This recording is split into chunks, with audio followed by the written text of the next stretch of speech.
महोदय, इस मार्ग पर यात्रा करने वाले क्वेश्चन नंबर 16 श्रीमान Anil Kumar Yadav Mandadiya ji. Sir, question number. Honourable minister, सभा पटल पे रखा गया है। फर्स्ट सप्लीमेंट्री श्रीमान Anil Kumar Yadav Mandadiya ji. Sir, the state of Telangana is the youngest state in the country. Energy is one of the important core sector which supports the progress of the state. Yesterday, in budget, my state Telangana had very high expectations, but unfortunately, there was no budget allocated to the state. We were expecting that Musi development budget would be allocated. We were expecting metro extension budget will be allocated. We were expecting Triple R outer ring road budget would be allocated. But unfortunately, sir, there was no budget allocated to the state of Telangana. At least we were expecting IIM, which is a long pending issue in the state of Telangana. Even that was also not allocated.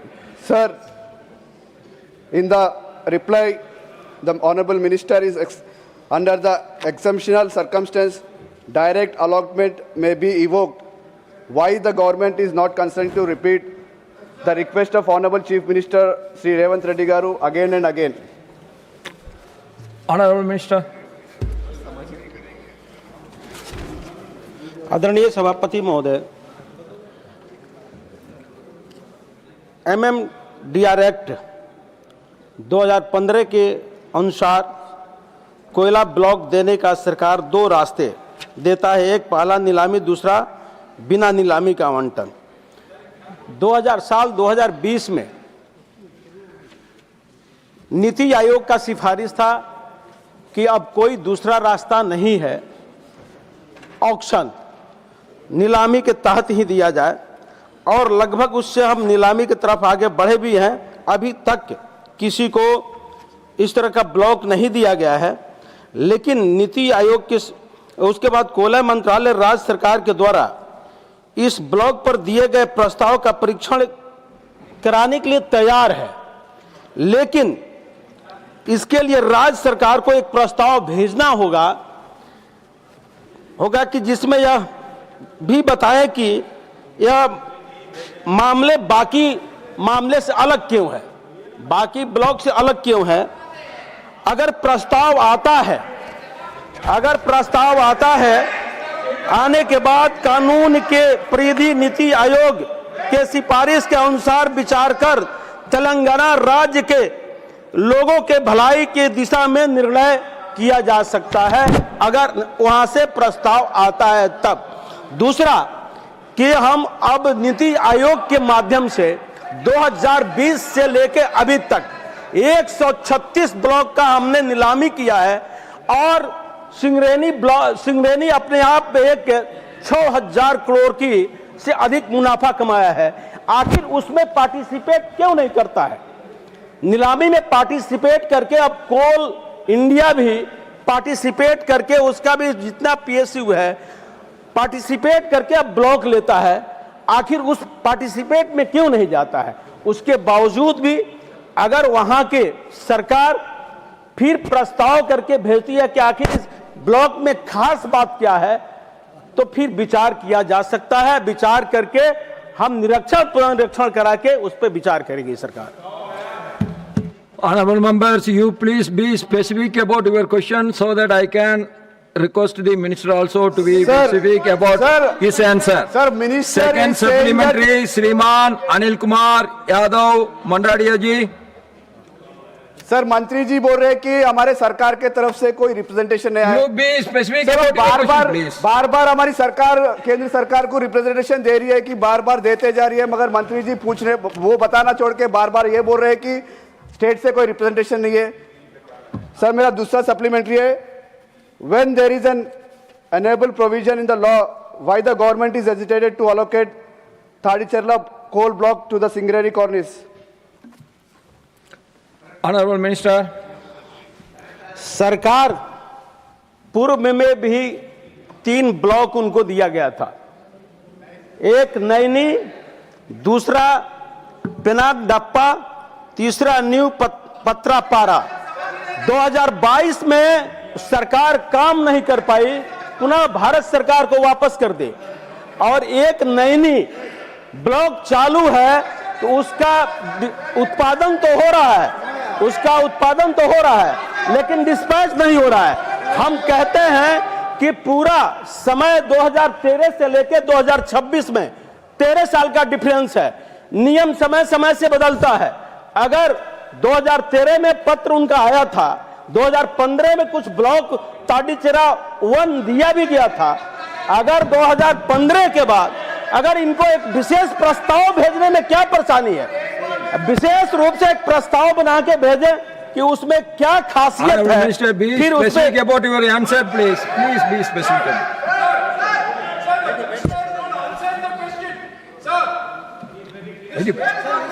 तो प्रस्ताव भेजें और पुनः निरीक्षण करा के और फिर विचार किया जाएगा तेलंगाना के राज्य के आम जनमानस के हित में। Third supplementary Shrimati Seema Dwivedi ji.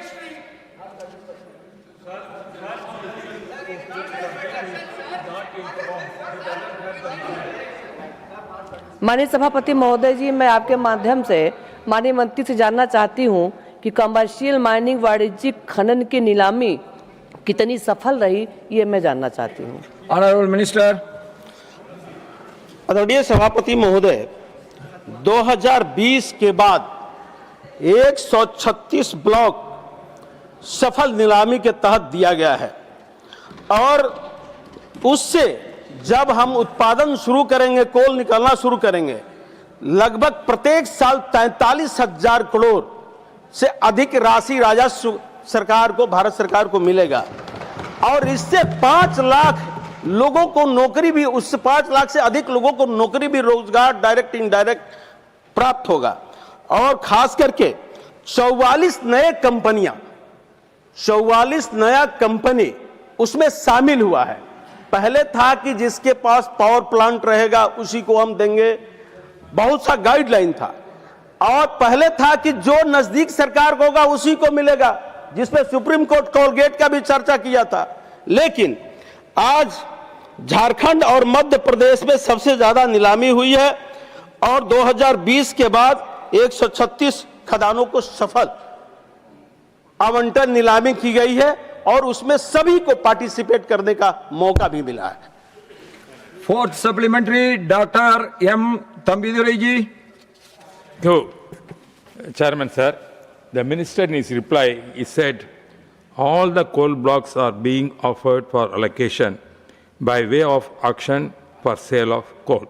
No coal block has been allocated to public sector unit through allotment routine after June 2020. Sir, most coal is very important for generating electricity. State governments are depending the coal to import for the thermal plants. Sir, if a allocation goes through auction, private parties may take more, not giving the state governments, public sector. Sir, in this connection, I want to know from the Honorable Minister whether he will consider to the priority given the state government or central government when they are require coal for the plants. Because if they are not giving like that, for example, Tamil Nadu shortage of coal is there. Most of things we are importing coal in Indonesia. There are allegations are there when they are importing like that coming. Sir, this kind of allegation must not come. For that, I want to know from the minister. No. He is not saying anything. He is talking only generally. Please. More to the state government priority instead of giving to the public sector. That is I want to know. Honorable Minister. आदरणीय सभापति महोदय, बहुत senior हमारे सदस्य हैं। आप पहले भी इस सदन के मेंबर रहे हैं, इसके पहले भी रहे हैं। प्रक्रिया नीलामी के तरफ जब बढ़ा 2020 के बाद, तो निजी ढंग से जो नीति आयोग का आदेश हुआ उसी के हिसाब से हुआ। और अधिक लोगों का, कोई ऐसा प्रदेश सरकार नहीं है जो सक्षम नहीं है ब्लॉक लेने में, नीलामी में बैठने के लिए। अगर विशेष परिस्थिति होती है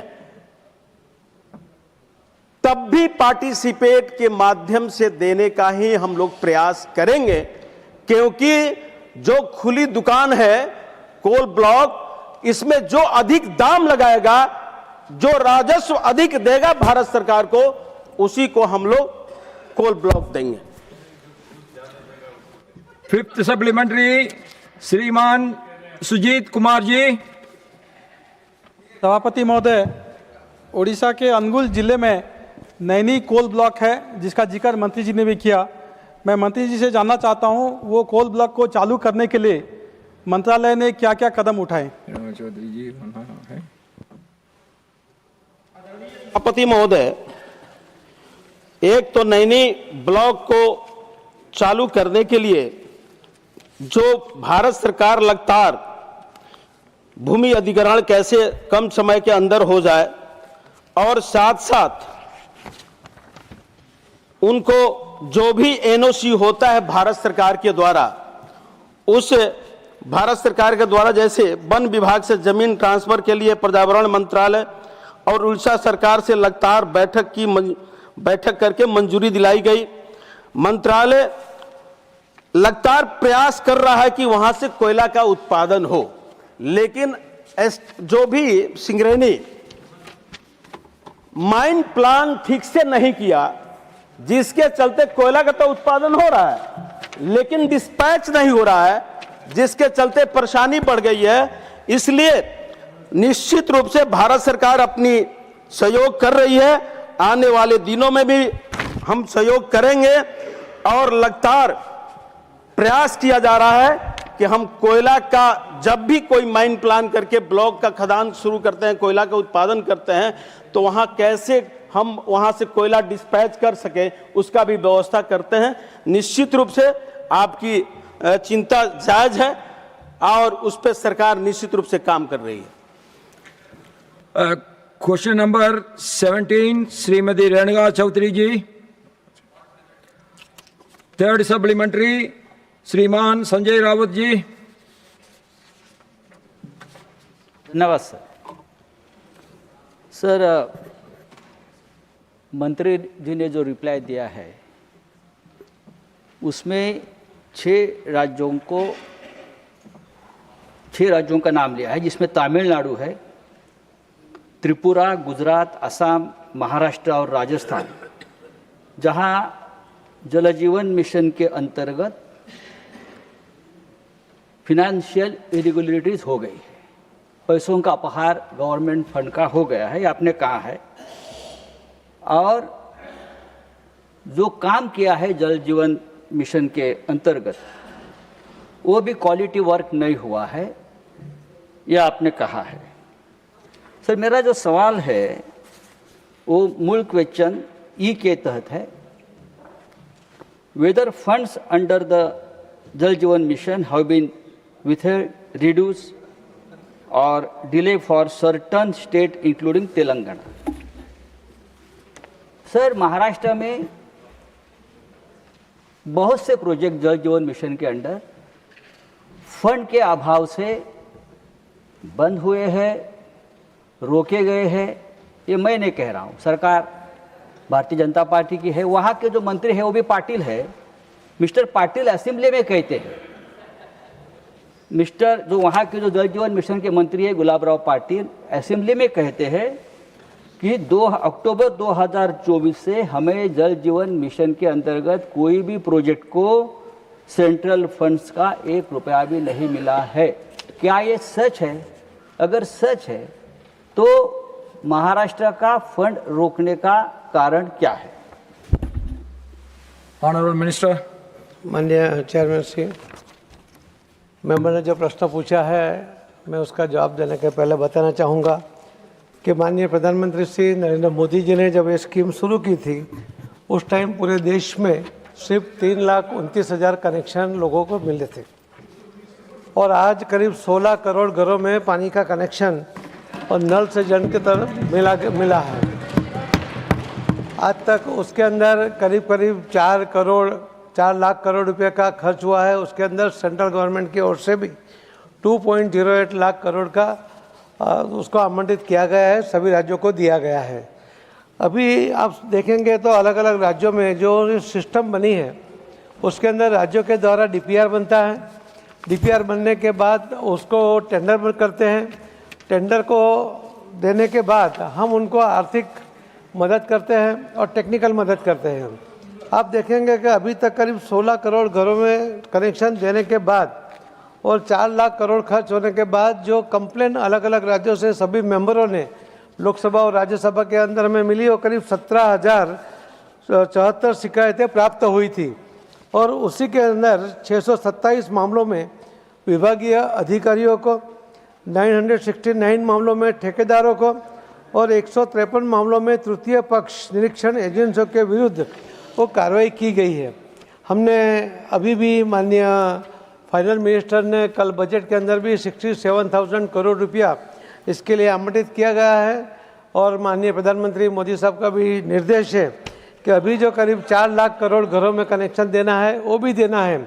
मगर जो पैसा उन्हें स्टेट को प्राप्त हुआ है तो स्टेट ने कितना काम किया, कैसे क्वालिटी का किया, उनकी जो कंप्लेन है वो कंप्लेन वो दूर करे, उसके लिए हम उनको बार बार बता रहे हैं। हमने एक MOU के ऊपर भी हम स्टेट के साथ साइन करवा के बाद ही उनको इसमें आवंटित किया गया। मैं कहना चाहूँगा मेंबर को भी कि जो कंप्लेन है वो कंप्लेन आती रहेगी और पैसा आवंटित किया जाएगा तो और प्रॉब्लम होगा। हम अच्छा काम हो, क्वालिटी का काम हो, उसके लिए पूरी कोशिश कर रहे हैं और आप सबकी उसके अंदर मदद मिले। हम सभी सांसदों को भी कहते हैं कि आपके क्षेत्र में जहाँ भी कुछ प्रॉब्लम है आप बताइए, हम उसके ऊपर काम करेंगे और इसको ज़रूर एक काम करने के बाद जो कंप्लीशन उसका आएगा उसके बाद उनको पैसा आवंटित किया जाएगा। फोर्थ सप्लीमेंट्री श्रीमती राजादी जी। Respected Chairman Sir,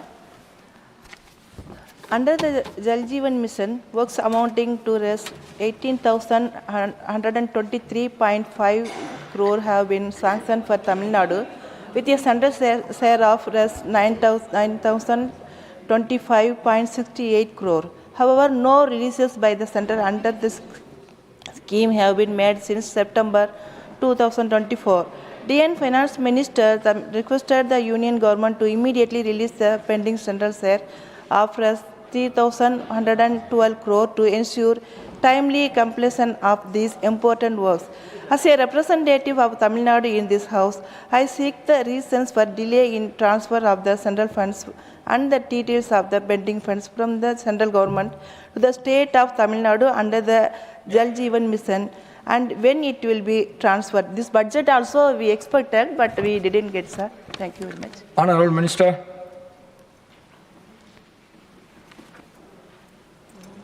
माननीय अध्यक्ष जी, मेंबर ने जो कहा है मुझे लगता है कि उनके पास पूरी इन्फॉर्मेशन नहीं है। हमारा जल जीवन मिशन का जो पोर्टल है उसके ऊपर हर स्टेट को जिला वाइज जो जो अपने पैसा दिया है उसका डिटेल है, वो पब्लिक डोमेन में है, कोई भी उसको देख सकता है, तो एक बार उसको वेरीफाई वो कर ले। दूसरा जो उनका इन्फॉर्मेशन है कि बजट के अंदर कुछ भी आवंटित नहीं किया गया है, तो मैं उनको बताना चाहूँगा कि माननीय प्रधानमंत्री मोदी जी के निर्देश से माननीय फाइनेंस मिनिस्टर ने करीब 67,000 करोड़ रुपया जल जीवन मिशन के लिए आवंटित किया है और 2025 के बजट के दरमियान उन्होंने 2028 तक इस प्रोजेक्ट को भी आगे भी बढ़ाने का तय किया हुआ है।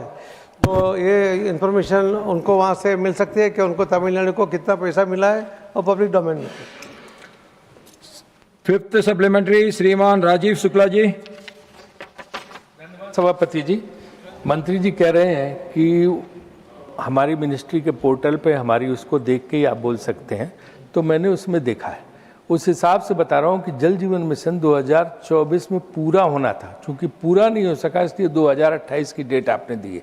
लेकिन अभी 2026 में जो आपने डैशबोर्ड पे डाला है उसके हिसाब से अभी भी सिर्फ 52% घरों में ही जो नल है उनमें पानी आ रहा है। और जल जीवन मिशन में भ्रष्टाचार को लेकर आपने 100 जिलों में कमेटी भेजी थी, उनकी रिपोर्ट का क्या हुआ? और सबसे ज़्यादा पेनाल्टी तो मंत्री जी गुजरात पे लगी 120 करोड़। 129 करोड़ जो पेनाल्टी सब जगह गई, 120 करोड़ तो खाली गुजरात है जहां से आप आते हैं। तो इन सवालों का जवाब आपसे चाहिए। Honorable Minister. सदस्य ने जो प्रश्न पूछा है उसके जवाब में मैं उनको कहना चाहूँगा कि 2024 तक में जो ये योजना पूरी करनी थी वो नहीं हुई। राज्यों ने अपना काम समय पर पूरा नहीं किया, उसके कारण से ये 28 तक उसको आगे बढ़ाया गया है। और जो उन्होंने कहा कि जो कंप्लेन आई उसके अंदर गुजरात में सबसे ज़्यादा जो दंड किया गया है, पेनल्टी किया गया है, उसके अंदर गुजरात में एक ही जिले में से जो कंप्लेन आई थी तो उसको भी बख्शा नहीं गया है। हम बार बार कहते हैं कि कोई भी स्टेट होगा, कोई भी सरकार होगी, उसको बख्शा नहीं जाएगा। इसके लिए माननीय प्रधानमंत्री मोदी जी का स्पष्ट निर्देश हमें भी मिला है और उसी के ऊपर हम काम भी कर रहे हैं, क्योंकि ये योजना के द्वारा लोगों को पानी घर में मिलना चाहिए, नल से जल ये बहनों को मिलना चाहिए। करीब 9 करोड़ बहनों पानी के लिए रोज दूर तक जाती थी और 4.5 करोड़ घंटे उनका उसमें खर्च होता था। तो ये उनको ये फायदा हो, इसके लिए 81% तक लोगों के घरों में ये पानी मिला हुआ है। तेलंगाना के मुख्य जो सरकार ने जितना भी पैसा मांगा होगा वो उसके लिए आवंटित किया, मगर जो सरकार का, स्टेट गवर्नमेंट का जो शेयर उसके अंदर आना चाहिए वो नहीं आता है। उसके कारण वो पूरा पैसा यूज नहीं करते हैं। मैं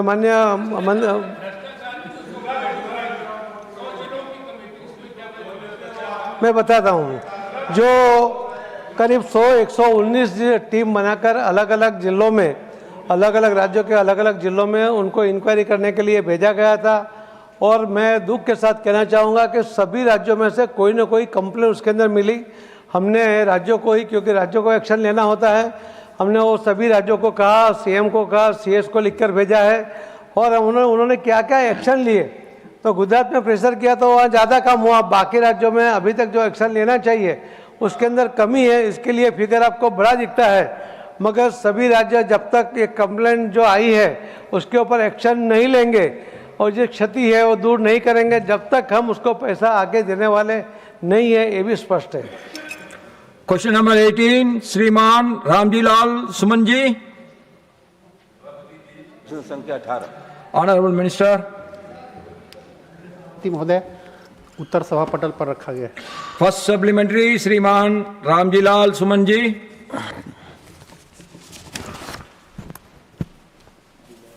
सभापति जी,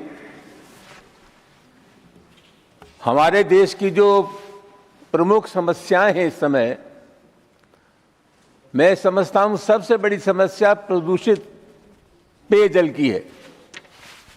अभी पिछले दिनों आपने देखा कि इंदौर सहित, इंदौर नोएडा सहित तमाम देशों में ये पेयजल, दूषित पेयजल का मामला उठा। इंदौर में तो तमाम लोग मारे भी गए। सभापति महोदय, ये सरकार जो जवाब दे रही है, ये मंत्री महोदय ने जवाब दिया है, उसका सत्यता से कोई संबंध नहीं है। और असल सवाल ये है सभापति महोदय, पूरे देश में सब लोगों को जानकारी है कि हमारे देश में प्रदूषित जल मिलना है। अभी कुंभ हुआ इलाहाबाद में, स्नान करने लायक पानी नहीं था। जहां जहां स्रोत हैं जल के सभापति महोदय, सब प्रदूषित हैं। सरकार ने क्या कहा है कि ये जो भूजल है काफी हद तक ये पानी का ये पीने योग्य है, इससे ज्यादा असत्य और दूसरा कोई हो नहीं सकता। सभापति महोदय, सरकार का कहना है कि विश्व स्तर पर पानी की जो गुणवत्ता है उसकी कोई रैंकिंग नहीं है। सभापति महोदय, मेरे पास कुछ आंकड़े उपलब्ध हैं। संयुक्त राष्ट्र की एक रिपोर्ट है, उसके मुताबिक 122 देशों में हम 120वें पायदान पर हैं पानी के लिहाज से, गुणवत्ता के लिहाज से। इससे ज्यादा असत सरकार और क्या बोल सकती है। सभापति महोदय, 85% जल हमें मिलता है भूजल से और हमारे देश में 70% सुमन जी, पेयजल। if you take so much of time to put your question, सभापति जी, बहुत then महत्वपूर्ण सवाल minister मैं will पूछ रहा also be giving a long speech, then others, we cannot go to the other question. सभापति महोदय, मैं पूछा सभापति महोदय, ये सरकार सदन को गुमराह कर रही है। Please be specific about your question. No long lecture, please.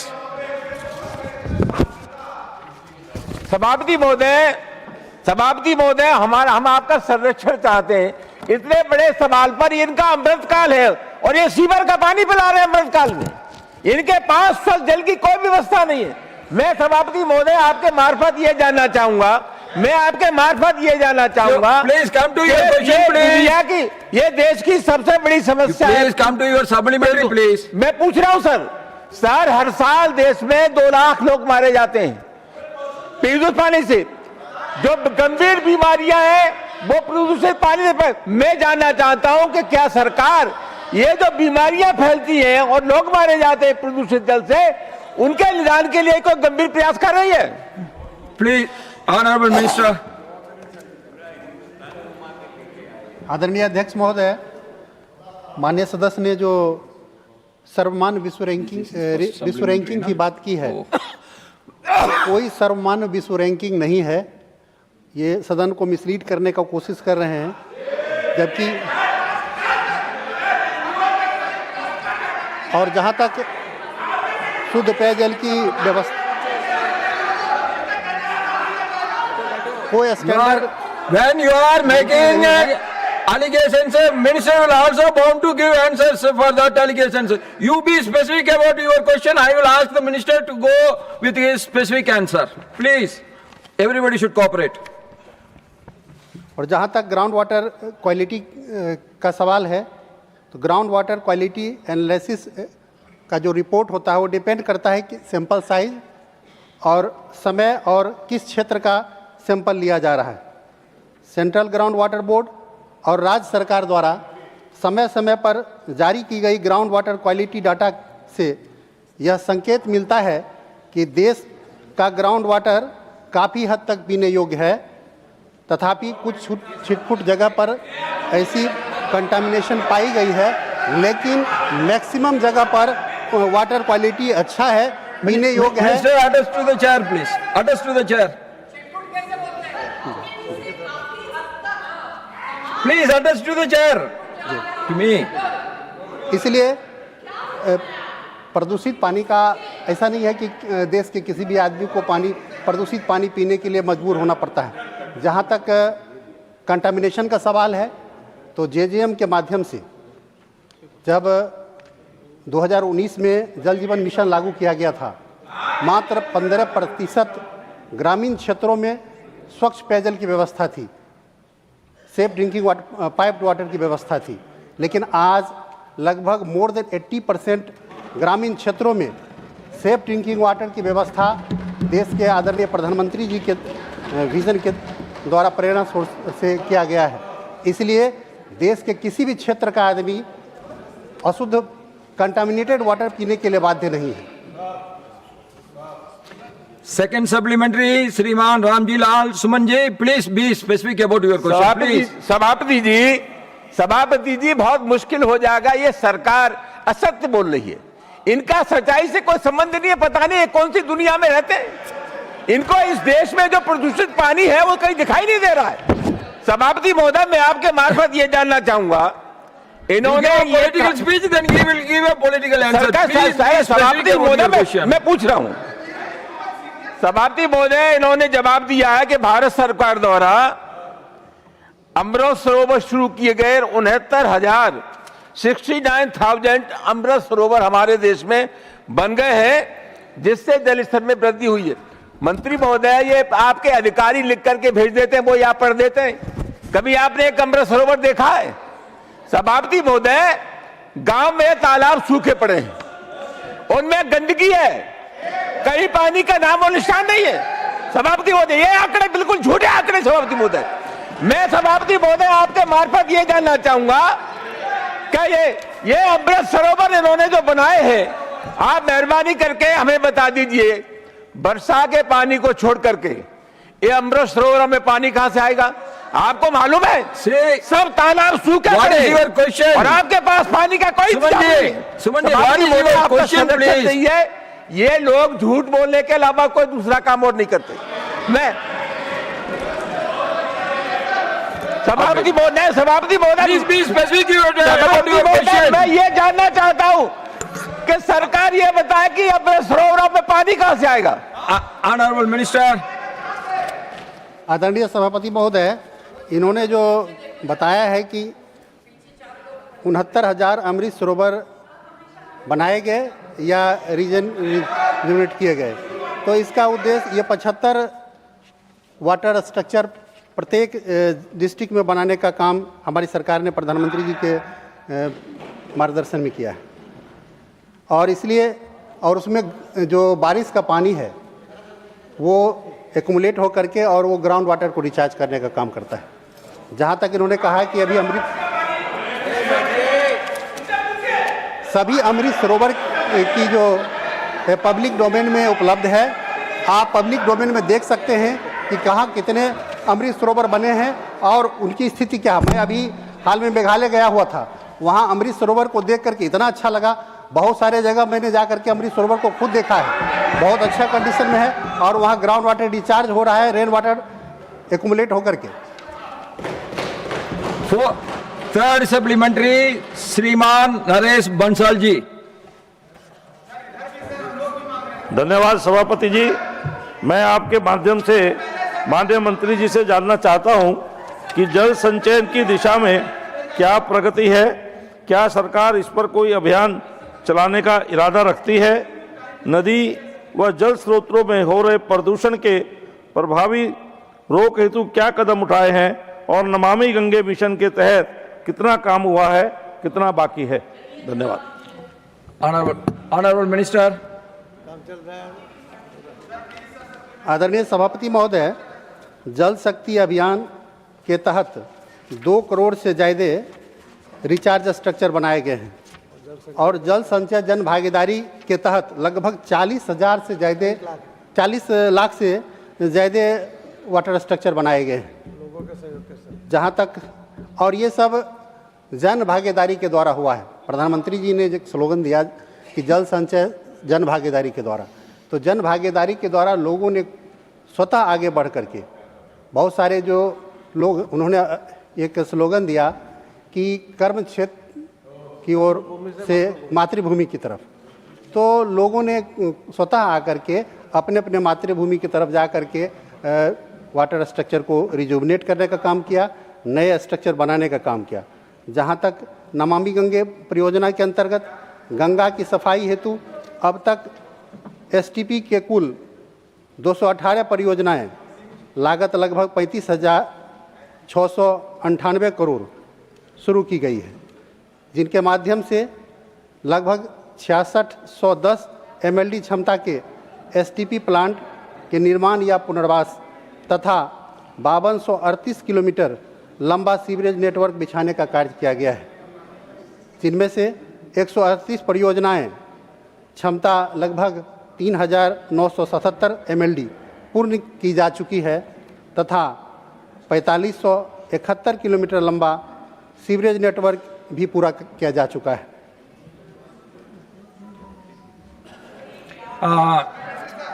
Fourth supplementary श्रीमान प्रमोद तिवारी जी। सर, मैं एक गंभीर विषय की ओर, ये पूरी मानवता से जुड़ा हुआ है, हिंदुस्तान के हर आदमी से जुड़ा हुआ महत्वपूर्ण सवाल है, इसलिए आपका ध्यान खींचना चाहता हूं आपके माध्यम से सरकार का। गांधीनगर गुजरात में है, माननीय मंत्री जी भी गुजरात से, वहाँ प्रदूषित जल पी के कितने लोग बीमार हुए, इंदौर में कितने लोग मरे, अभी हालिया है। मैं माननीय 26 लोग, मैं 29 लोग, 26 लोग, मैं माननीय मंत्री जी से, और मैं चाहता हूं कि राज्य मंत्री जी तो लड़खड़ा रहे हैं, कैबिनेट मंत्री जी आप उठिए, आप मोर्चा संभालिए। मैं जानना चाहता हूं कि विश्व की मानवता से जुड़ा हुआ, हर इंसान से जुड़ा हुआ एक महत्वपूर्ण सवाल है, इस पर क्या आप सदन को आश्वस्त करेंगे कि जो वाटर, ग्राउंड वाटर है, उसकी क्वालिटी बेहतर करने के लिए क्या कार्य योजना आपके पास है, उससे अवगत कराएंगे सदन को।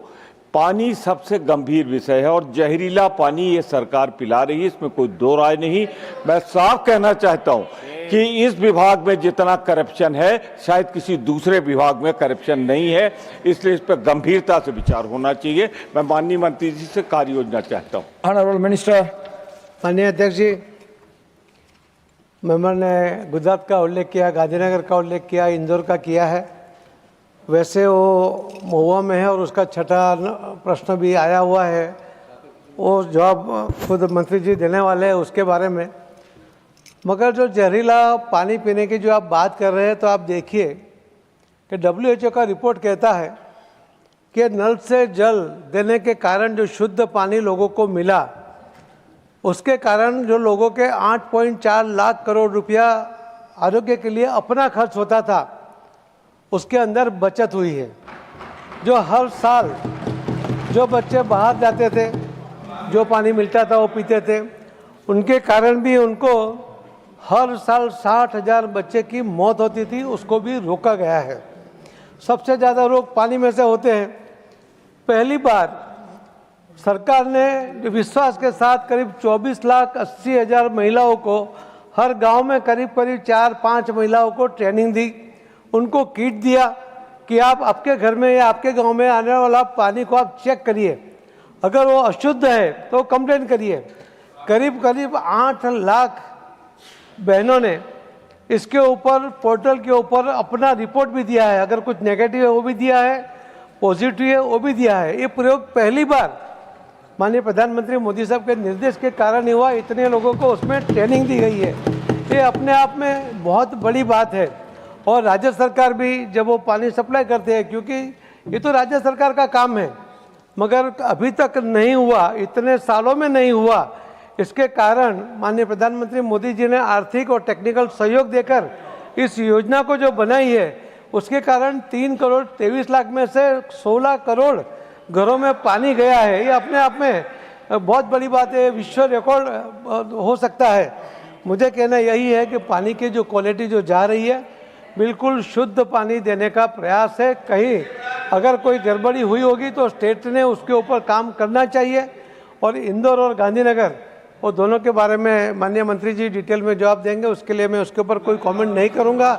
मगर एक जिले में अगर कभी कोई बनाव बन जाता है तो उसके कुछ कारण हो सकते हैं, मगर ये जो इसकी योजना के पीछे जो हेतु है कि नल से जल देकर महिलाओं को सुरक्षित करना, 9 करोड़ महिला पानी लेने के लिए दूर तक जाए, 4.5 करोड़ घंटे रोज खर्च करे, पानी का बोझ उठा के लाए, जहाँ से जो क्वालिटी का पानी मिले वो पिए, इसके बजाय उसको ट्रीटेड वाटर मिलता है, अच्छी क्वालिटी का पानी मिलता है। पहली बार है हमारे देश में ये जल जीवन मिशन के कारण हो पाया है। धन्यवाद। 5th supplementary Shrimati Sudha Murthy ji. Sir, giving me an opportunity to talk. Sir, water is called Jiva in Sanskrit because without water we can't exist. The quality of water is very important, and I'm asking through you, sir, to the minister, do we have water testing labs in every state? If it is so is it a private or is it government? And what are the criteria for each region, the testing of the water? Second, sir, you may be having tap, but where are the sources I wanted to know? Because water source, one is river, spring, third one is groundwater, and in a place where nothing is there, then how are you taking care of that? This is my request to you, sir, to get the details about water testing. Dhanyawad, Jai Hind. Honorable Minister. जी, माननीय सदस्य जी ने बहुत अच्छा प्रश्न किया कि जल के सिवा हम रह नहीं सकते, और ये बहुत स्वाभाविक बात है। मैंने पहले भी कहा कि जल का परीक्षण करने के लिए 24,80,000 महिलाओं को अगर ट्रेनिंग दी गई है और किट देकर वो चेक कर सकती है, व्यवस्था खड़ी की है। उसके साथ साथ जो उन्होंने लैब के बारे में बोला, तो 2,868 ये जो परीक्षण करने के लिए लैब पूरे देश में बनी है, और जल जीवन मिशन के अंतर्गत ये सबसे ज़्यादा इसके अंदर ये लैब बनी है, जो जल का रोज उसका परीक्षण होता है।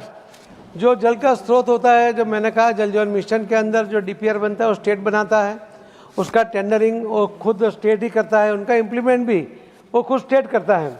मगर जहाँ पर भी जो सोर्स कम हो जाता है, मान लो इसके अंदर उन्होंने पहले सोर्स फंडिंग करने के लिए कमेटी बनाकर काम करना चाहिए था, बस स्टेट ने वो नहीं किया। इसके कारण कई जगह से उनको ग्राउंड वाटर में से पानी दिसंबर जनवरी में ख़त्म हो जाता है, उसके लिए उसको सरफेस वाटर के लिए जाना पड़ता है। ये दोनों को मिलाकर भी सबको पूरा पानी मिले, ऐसी हमारी पूरी कोशिश है।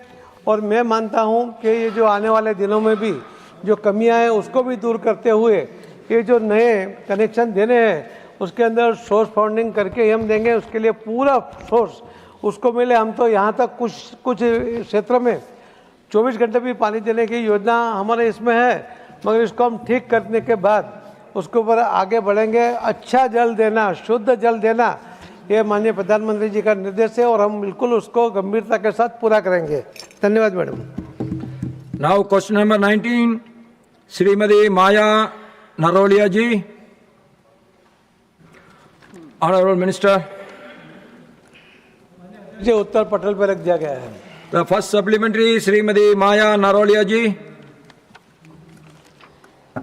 माननीय सभापति महोदय जी, मैं आपके माध्यम से माननीय मंत्री जी से ये जानना चाहूँगी, क्या मध्य प्रदेश के ग्रामीण क्षेत्रों में कार्यात्मक घरेलू नल कनेक्शनों की कार्यशीलता, जल दाव तथा आपूर्ति की नियमितता के आंकलन हेतु किसी स्वतंत्र गुणवत्ता ऑडिट या तृतीय पक्ष निरीक्षण का आयोजन किया गया है?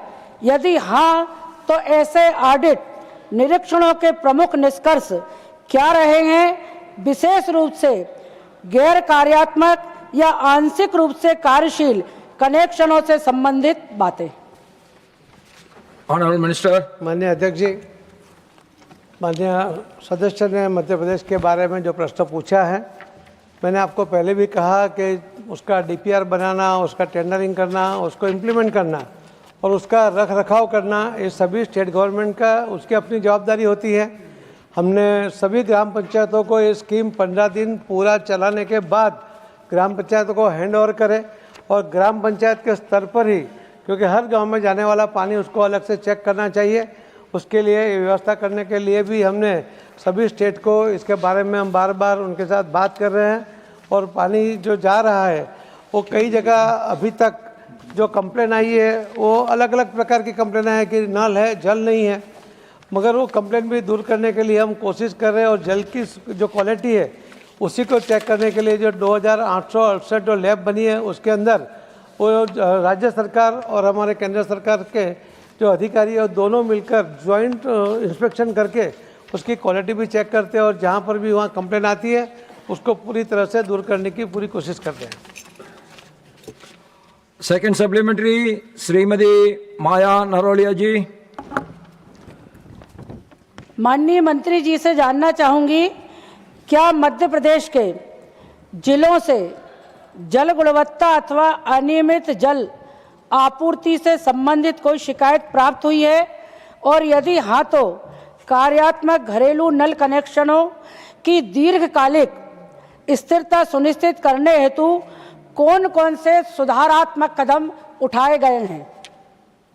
Honorable Minister. माननीय अध्यक्ष जी, जो अभी तक कंप्लेन आई, मैंने कहा 17,024 जो कंप्लेन अलग अलग जगह से आई थी उसको निर्मूलन करने के लिए हमने सभी स्टेट को भी लिखा। हमारे यहाँ से भी जो 119 टीम जाकर उन्होंने भी वहाँ पर चेक किया और उसके अंदर भी जो कंप्लेन आई उसको भी सोल्व करने के लिए और उसका रिपोर्ट हमने मंगवाया है। हर जगह पर कोई जगह टेक्निकल खामी है, वहाँ पर पानी नहीं है, कई जगह सोर्स नहीं है। क्वालिटी के बारे में अभी तक बहुत कम कंप्लेन उसके अंदर आई है, मैं जहाँ भी आई है उसको हमने स्टेट को, सीएस को और सीएम को लिखकर उसको भी निर्मूलन करने के लिए उनको दिया गया है। Third supplementary, Shriman G.C. Chandrasekhar ji.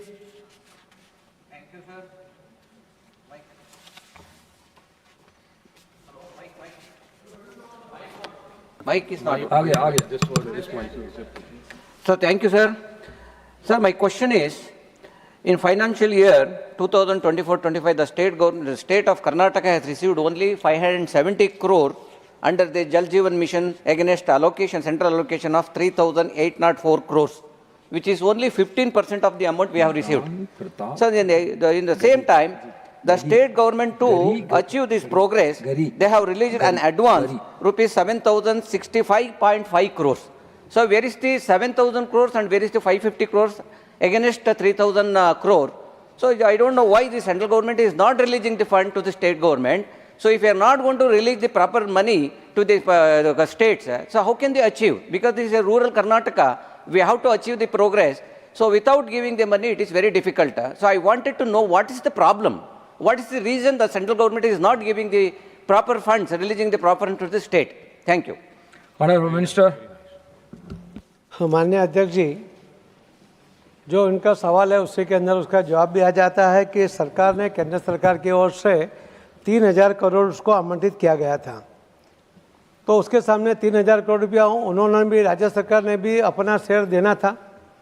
जब वो जितना अपना शेयर देते हैं उसके बाद ही उसको पैसा मिलता है। अब डेट चेक कर लिए, जो उन्होंने पैसा दिया है 2024 के बाद में दिया है। दूसरा जो है कि उन्होंने बेंगलोर में पानी पीने के लिए जो व्यवस्था की है उसके अंदर सभी गांव में जल जीवन मिशन का भी पैसा यूज़ कर लिया है। ये जल जीवन मिशन का जो पैसा है वो गांव में पानी देने के लिए, वो शहर के लिए नहीं है। मगर उन्होंने पैसा दिया, उसका हमने करीब कई बार उनको उसके लिए उनके साथ मीटिंग की, उनको पत्र लिखे कि आप बताइए कि आपने जल जीवन मिशन में उसमें से कितना पैसा खर्च किया है। उसका कोई रिपोर्ट, कोई डिटेल आज तक उनकी ओर से मिलता नहीं है। जो 3,000 करोड़ जब दिया था उस टाइम अगर वो पूरा पैसा, बाकी 2,500 करोड़ भी अगर उस टाइम दे देते तो हमारे पास तो उनका पैसा बिल्कुल था, हम देने के लिए तैयार भी थे, आज भी तैयार है। सुनिए, अरे सुनिए मेरा जवाब, आप बीच में मत उठिए। 2024 मार्च तक ये स्कीम खत्म होनी थी। उसके बाद जो कॉन्ट्रैक्टर को आपने पैसा दिया है वो 2024 के बाद दिया है। आप चेक कर लीजिए, 2024 के बाद दिया है। 2024 तक स्कीम खत्म करनी थी और फिर भी माननीय प्रधानमंत्री के निर्देश से माननीय FM साहब मैडम ने उसको 2028 तक स्कीम को आगे बढ़ाई है। मगर वो आगे बढ़ाने के लिए कुछ सिस्टम बनी है, कुछ MOU करना है, उसको स्कीम बनाना है, वो कंप्लीशन सर्टिफिकेट देंगे तो ही उसको देंगे। आज तक कर्नाटक की ओर से जो हमने मांगा है कोई भी डिटेल नहीं मिली है। जो भी गड़बड़ी होगी उसकी वजह से वो रिप्लाई नहीं मिलता है, उसकी वजह से उनको पैसा नहीं मिला था। और अभी भी जो कॉन्ट्रैक्टर को पैसा उन्होंने दिया है वो हम चेक करेंगे, वो अगर सही होगा तो जरूर सबको, उनको नहीं सबको पैसा जरूर मिलेगा।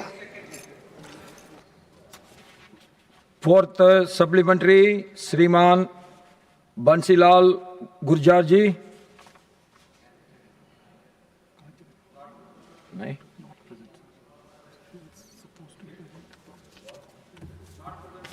श्रीमान बंसीलाल गुर्जर जी। फोर्थ सप्लीमेंट्री श्रीमान इमरान प्रताप गारी जी।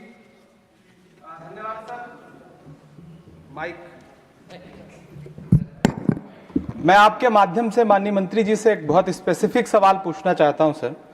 मध्य प्रदेश का इंदौर जो स्वच्छता के मामले में देश का सबसे नंबर 1 शहर गिना जाता है, उसमें प्रदूषित पानी पीने से 32 दिन में 31 लोगों की मौत हो चुकी है, 31 लोगों की। मैं आपके माध्यम से माननीय मंत्री जी से पूछना चाहता हूं कि इन मौतों का जिम्मेदार किसको माना जा रहा है? क्या सिर्फ राज्य सरकार जिम्मेदार है या जल शक्ति मंत्रालय इसमें संज्ञान उसने लिया? राज्य सरकार से कोई सवाल पूछा, राज्य सरकार ने क्या रिपोर्ट प्रस्तुत की और किसको जिम्मेदार माना गया? स्पेसिफिक सवाल है सर आपके माध्यम से। माननीय अध्यक्ष जी, एक तो उनको जो एक गलतफहमी है कि इंदौर शहर देश में सबसे स्वच्छ शहर है। आज आप देखेंगे मंत्रालय की ओर से जो कंपटीशन होती है उसके अंदर सूरत सबसे स्वच्छ शहर अभी भी है। दूसरा जो पानी की व्यवस्था है वो शहर का जो है वो महुआ का प्रश्न है और 2 प्रश्न महुआ के उसमें लगे, तो स्पेसिफिक उसका पूरा जो डिटेल इंफॉर्मेशन आपको मंत्री जी उसके जवाब में इसके बाद आएगा, उसमें जरूर देंगे। फिफ्थ सप्लीमेंट्री श्रीमान संजय सिंह जी। धन्यवाद मान्यवर, आपके माध्यम से मैं माननीय मंत्री जी से ये जानना चाहता हूं कि जल जीवन मिशन के लिए आपने जो बजट खुद से निर्धारित किया था वो 67,000 करोड़ रुपए 25-26 के लिए निर्धारित किया था, जो रिवाइज्ड बजट में कम करके आपने 17,000 करोड़ यानी कि 4 गुना आपने बजट को कम कर दिया। फिर अभी आप फिर 26-27 में 67,670 करोड़ रुपए आपने बजट का अलॉटमेंट किया हुआ है। तो क्या ये सिर्फ भरमाने के लिए, देश को ये बताने के लिए कि हम बहुत बड़ा बजट अलॉट कर रहे हैं और वास्तविकता में कोई काम नहीं होता? और मान्यवर, आपके माध्यम से मैं माननीय मंत्री जी से पूछना चाहता हूं कि जल जीवन मिशन के तहत जो टंकियां टूट रही हैं, क्या उसको एड्रेस करने का, उस पर कार्रवाई करने का कोई तरीका आपके पास है? मैं उत्तर प्रदेश का उदाहरण दे सकता हूं, सीतापुर, लखीमपुर, सुल्तानपुर, ऐसी 50 टंकियां हैं जो टंकियां चली ही नहीं मान्यवर, और वो शुरुआत में ही जैसे ही पानी देने का काम उस टंकी से शुरू हुआ, वो टंकी टूट गई, ध्वस्त हो गई, जमी दोज हो गई। तो इसके लिए आप क्या कार्रवाई कर रहे हैं, आपके माध्यम से मैं जानना चाहता हूं। और इनके मंत्री का घेराव इनके ही विधायक ने अभी बुंदेलखंड के अंदर किया मान्यवर, ब्रजेश राजपूत ने, जो वहां के माननीय मंत्री हैं सत्येंद्र देव सिंह जी का। तो ये तो बहुत ही दुर्भाग्यपूर्ण है कि आपके विधायक ही संतुष्ट नहीं है सरकार से। Let him answer. Honorable Minister. माननीय अध्यक्ष जी, जो माननीय मेंबर संजय जी ने जो प्रश्न पूछा है, 2025 के बजट में भी माननीय फाइनेंस मिनिस्टर ने हमें 67,000 करोड़ रुपया दिया था। जो कंप्लेन आ रही थी ऐसे भी हो 2024 में ये पूरी स्कीम खत्म हो गई थी, मगर माननीय फाइनेंस मिनिस्टर ने कहा था 2028 तक हम उसको आगे ले जाएं, उसके लिए उन्होंने पैसा भी दिया था। मगर जो कंप्लेन थी उसके अंदर जो कुछ शर्तें डालनी थी, उनके साथ जो MOU करना था और जो कमियां आई थी उसको दूर करना था, जब तक स्टेट पूरा नहीं करे तब तक उनको सिर्फ एक तरफी पैसा देने का कोई मतलब नहीं था। उसी के कारण जब सितंबर के अंदर जो फाइनेंस मिनिस्टर के अंदर रिव्यू होता है, उसके अंदर उन्होंने जब पैसा यूज़ नहीं हुआ था उसके लिए उसको 17,000 करोड़ उन्होंने अलॉट कर दिया। अभी कल के बजट में भी उन्होंने 300 करोड़ रुपया बढ़ा के 67,300 करोड़ रुपया उन्होंने आवंटित किया गया, और हम उसके लिए जो हमने कंडीशन सभी बनाई है उसको फुलफिल होगा और उसके आधार पे उनको पूरा पैसा मिलेगा। पैसा नहीं देने का कोई कारण नहीं है। पैसा आवंटित करना और सिर्फ फिगर दिखाना ये हमारा काम नहीं है। हमारी सरकार ऐसा कोई नहीं काम नहीं करती। आपने देखा होगा कि जितनी भी योजना इस सरकार की चलती है, 11 साल में एक भी योजना पैसे की वजह से रुकी नहीं है। ये अपने आप में बहुत बड़ा काम है, इसके लिए शंका करने का कोई कारण मैं देखता नहीं हूँ। उन्होंने कहा जो उत्तर प्रदेश की बात की, कुछ टंकी पड़ी। अब जब 16 करोड़ कनेक्शन यहाँ दिए गए हैं और अलग अलग राज्यों ने जो किया है, मगर जहाँ भी टंकी टूटी है, पहले तो ज़माने में ठेकेदार के ऊपर भी कोई एक्शन नहीं होती थी, मगर आज देखिए हमने 6-6, 7-7 ऑफिसर सहित, ठेकेदार सहित सबको जेल में डाल दिया है। उसको यानी उसके ऊपर एक्शन ली गई है। ऐसे कड़क एक्शन लेने का पहले इतने सालों में कभी नहीं हुआ था। ये काम अभी इसके अंदर हो रहा है। मैंने आपको कई बार ये प्रश्न रिपीट हो रहा है, इसके लिए कर रहा हूँ कि इसके अंदर कोई भी कमियाँ होगी, कोई क्षति होगी, जो जवाबदार होगा उसके ऊपर पूरा एक्शन होगा। और ये जो 24 के बाद उसको जो एक्सटेंशन देने का तय हुआ है, उसके अंदर भी जो आगे का पैसा है 2024 मार्च तक में जितने DPR हमने सैंक्शन किए होंगे उसी के लिए हम पैसा आवंटित करेंगे। उसके बाद कोई स्टेट ने अपने मर्जी से कुछ किया होगा, उसके लिए हम कोई जिम्मेवारी नहीं लेते हैं जी।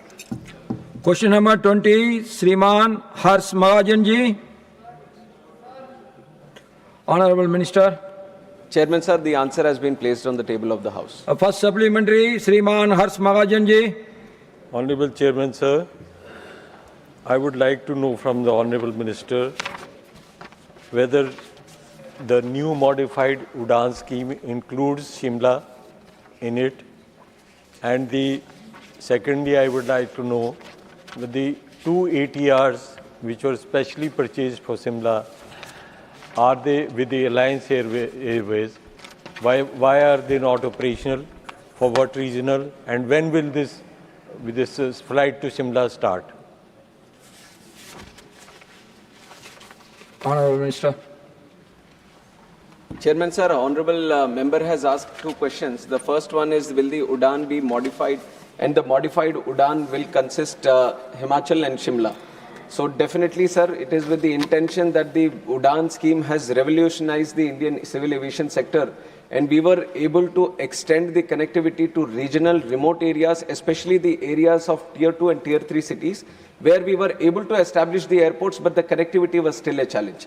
So the UDAN scheme, which was under the visionary leadership of Honorable Prime Minister, we have been able to operationalize 657 routes, and 1,59 lakh passengers have traveled in these routes also. So the success of this UDAN story needs to be continued, because we are in the plan of opening up more airports in the country. So it is a necessity that the UDAN needs to be extended. But the good thing that we are doing right now is, whatever feedback we got in these 10 years, whatever we felt that the UDAN scheme can be bettered, taking in the update from the present scenario, we are bringing in those changes. And I'm very thankful to the Honorable Finance Minister, who in the last budget only announced that the UDAN is going to be extended. And the specific things that were mentioned was 120 new destinations are going to be established in the coming 10 years. And especially the hilly terrain, the northeastern states, the Himalayan states are going to be given a priority in establishing regional connectivity. So definitely Himachal Pradesh, and to the extent Shimla, is going to be there in the extended UDAN also. The second thing is the ATR 42. There are two types of ATR aircrafts. One is the ATR 72-seater, one is the 42-seater. Alliance Air has two of these ATR 42s. One is on the ground now, right now, because there are some issues, so it is not operational. There is one which is operational, which is specifically operating in the Uttarakhand sector. And this Shimla, being an airport which is only 1,093 meters, it is very specific in the kind of aircrafts that can operate there. It is a very small runway, and the Shimla airport is such a way that all around the airport there is a lot of hilly terrain. So when you have to land, you have to use only specific number of aircrafts. Even the ATR 42, which is a 42-seater aircraft, even if it is landing there, it is with a load penalty. That means that you can't operate with fully 42 seats also. This has been going for some time now with the help of UDAN itself. And if I remember correctly, Shimla was one of the first routes which was started under UDAN also in 2016. So that was the priority with which Shimla was started. But once the UDAN is not a scheme that which is going to be continuously providing funding for eternity. It was designed in such a way that is at a very fast pace. So we are looking into it. Second supplementary, Shriman Harsh Magajan ji. Honorable Minister has said that there are 9 heliports which you are establishing. Can I know the status of those, and what are the names, and how much funding have you given for that? Sir, there are 9 heliports, because in terms of providing connectivity, it is a challenge, especially in the hilly terrains, to establish an airport. But the connectivity, the air connectivity, is still of a big demand, because the kind of time advantage it gives in terms of traveling. So the other idea is, we have extended the UDAN not only to create airports, but to create helipads and heliports also. And Himachal has been a great beneficiary of this. We have established 9 locations where the helipads are going to be there. Out of them, I'll start talking about the ones which are already operational. Shimla, Sanjoli, it is already operational. Mandi is operational. Rampur Hut is operational. And very recently, 21st of January 2026, Rekong Pio has also become operational. These are the 4 airports that have become operational. And the other ones which we are in the process of getting it operational, Badi, Manali, Dalhousie, Rakar helipad in Dharmashala, and Chamba. These are the other helipads which we are actively pursuing, and very soon we are going to make it operational. And if you consider, on average, we are spending up to 13 crores per helipad. And this is a budgetary support that the central government is giving to create these helipads. Operational ones are already done, and the remaining ones, there is a budgetary spending of up to 50 to 60 crores that is still pending on these helipads. Third supplementary, Sri Maharaja Sanjoba Lisamba.